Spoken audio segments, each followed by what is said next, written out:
Uy! Kuya Jeff! Ay, si Kuya Jeff! Psst, Master, atin natin lang to, ha. Ako nga po pala si Papa Jack.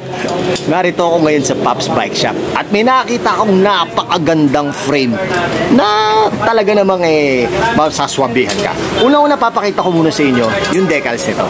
Okay? Para exciting. Alright? Tapos may nakalagay dito, Master. Oh. As free as wind. Ah. Tapos yung decals. Oh. Medium size to, Master. Tapos ito yung likod. Ito yung gilid. Oh. Chainstay. Chainstay. Ganda, diba? Oh, sabihin ko na sa inyo kung ano to. Ito yung Submit. Submit VCR na yan, Master. Ha? Okay?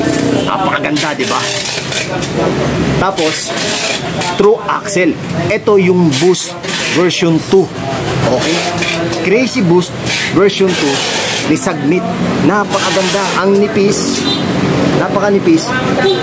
Napakagaang. At yung welding, aba, parang di kalidad talaga yung welding na. Sa murang halaga lang. Alam mo ba kung magkano to? Alam mo ba kung magkano to? Alam mo ba kung magkano to? Atin lang to. Halika, baka may makarinig. 7,500 lang to. Dito sa Pops Bike Shop. Puntahan mo na, mag-PM ka sa Facebook page nila. Shhh, quiet lang ha, huwag kang maingay. Salamat.